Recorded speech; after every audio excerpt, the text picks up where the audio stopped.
नवी मुंबई में एमआईडीसी और सरकारी जमीनों पर बनी झोपड़पट्टियों के पुनर्वसन का मुद्दा गर्मा गया है। एक तरफ जहां शिवसेना एमआईडीसी की जमीनों पर बनी झोपड़ियों को क्लस्टर डेवलपमेंट के जरिए वैध कराना चाहती है, वहीं दूसरी तरफ वन मंत्री गणेश नाइक का ऐलान है कि वो महानगर पालिका के जरिए ही पुनर्विकास होना चाहिए। और इस विवाद के बीच आज शिवसेना उपनेता विजय चौगुले ने एक प्रेस कॉन्फ्रेंस की और गणेश नाइक के बयान और उनकी मांग का पुरजोर विरोध करते हुए क्लस्टर डेवलपमेंट के जरिए ही झोपड़पट्टियों के पुनर्वसन का मुद्दा दोहराया। उन्होंने साफ तौर पर कहा कि गणेश नाइक गरीब और श्रमिक वर्ग के लोगों के साथ अन्याय करने की कोशिश कर रहे हैं और बिल्डरों के जरिए पैसा कमाने की कोशिश है, जबकि शिवसेना चाहती है कि जो गरीब और जो सामान्य तबके के लोग हैं उनके इलाके में एमआईडीसी या झोपड़पट्टी पुनर्वसन प्राधिकरण के जरिए ही पुनर्विकास होना चाहिए। उन्होंने मंदाताई मात्रे के उन प्रयासों का समर्थन किया जिसमें उन्होंने स्वयं से पुनर्वसन प्राधिकरण के जरिए झोपड़पट्टियों के विकास की तैयारी की है, जिसका उन्होंने समर्थन किया।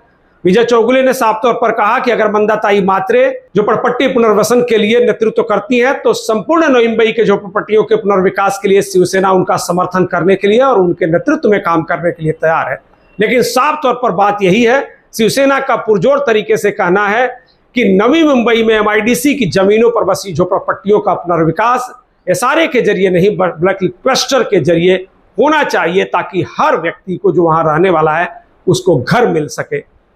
उन्होंने पूरी योजनाओं का ब्यौरा दिया कि किस तरह से एमआईडीसी की जमीन पर झोपड़पट्टियों का पुनर्वसन होगा, किसको कितना बड़ा घर मिलेगा और इसका फायदा कैसे होगा। उन्होंने कहा कि यदि इस पुनर्विकास में वन मंत्री या बीजेपी विधायक या किसी और व्यक्ति के जरिए अड़ंगा डालने की यानी बाधा पहुंचाने की कोशिश हुई तो वो उसको लेकर सड़क पर उतरेंगे, मुख्यमंत्री और उप मुख्यमंत्री के पास भी जाएंगे और जरूरत पड़ी तो अदालत तक भी जाएंगे, लेकिन एमआईडीसी की जमीनों पर बनी झोपड़पट्टियों का पुनर्वसन करके रहेंगे। उन्होंने इस प्रेस कॉन्फ्रेंस में और क्या कुछ कहा, आप खुद सुन लीजिए। हमने तय किया है किसी भी हालत में क्लस्टर के माध्यम से यहाँ पे घर बनेंगे। अभी एसआरए का जीआर निकला है, हम रिक्वेस्ट करके एसआरए को ही मॉडिफाई करके एक क्लस्टर करके हमको घर देना चाहिए। क्लस्टर से हमको बहुत सारे फ़ायदे मिलने वाले हैं।